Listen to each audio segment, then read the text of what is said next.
మీకొక సీక్రెట్ చెప్తారండి. వెళ్లేది పుణ్యం, ముక్తి, జన్మానికొక అదృష్టం, మహద్భాగ్యమని వెళ్తాం కాశీకి.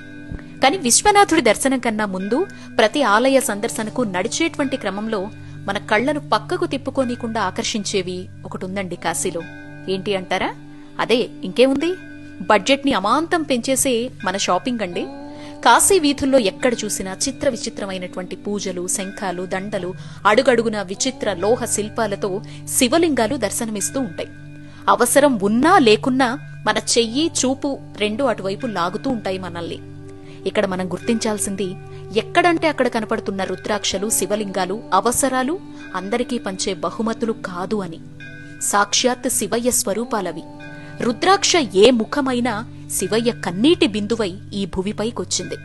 స్వామివారికి చాలా ప్రీతిపాత్రమైంది కూడా. ఇక శివలింగాలంటారా, నచ్చిన వారికిచ్చే బహుమతులో ఎవరో చెప్పగానే తులసి కోటల్లోనో ఆలయాల్లోనో చెట్ల వద్ద విడిచిపెట్టే వస్తువైతే కాదు. అది కూడా సాక్షాత్ స్వామివారి రూపం. ఇవి ఆధ్యాత్మిక విలువలు కలిగినవి.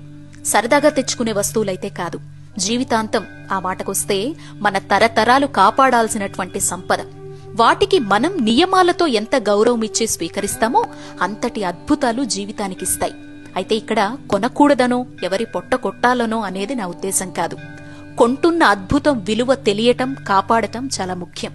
పైగా రోడ్ల మీద కుప్పలు తెప్పలుగా అమ్మేవి చాలా వరకు మైనపు ముద్దలు మాత్రమే. నేను కూడా బాధితురాలనే అనుకోండి. సర్టిఫైడ్ రుద్రాక్షలు, శివలింగాలు విలువలతో వివరిస్తూ షాప్స్ లో అయితే దొరుకుతాయండి, అక్కడ తెచ్చుకోవచ్చు. అయితే అంత అందుబాటు ధరల్లో అయితే ఉండవు. ఒక స్ఫటిక లింగమే తీసుకుంటే రోడ్డు మీద 10 రూపాయలకు దొరికితే, అదే సైజు లింగం సర్టిఫైడ్ 1 గ్రామ్ వచ్చేసి 20 నుంచి 25 రూపాయల వరకు ఉంటుంది. ఒక బొట్టను వేలంత లింగం లోహాన్ని బట్టి మనం కొనాలంటే 30 నుంచి 50 గ్రాముల వరకు వెచ్చించాల్సి ఉంటుంది. కనుక రుద్రాక్షలు, శివలింగాలు జీవితాంతం కాపాడతామనుకుంటేనే కొని తెచ్చుకోవడం మంచిది. కాశీ నుంచి ఎవ్వరికీ వీటిని బహుమతులుగా మాత్రం తీసుకురాకండి. కాశీ నుంచి కాశీతాడు మాత్రమే ఎవ్వరికైనా ప్రసాదంగా ఇవ్వాలి. లేదా బట్టలు, sweets, sweaters, caps, tops, bags, కండువాలు ఇలా చాలా అమ్ముతారు, వాటిని తెచ్చుకోవచ్చు. కాశీకి వెళ్లేది పుణ్యం కోసమండి, దోషాల్ని తిరిగి తెచ్చుకోవడానికి కాదు.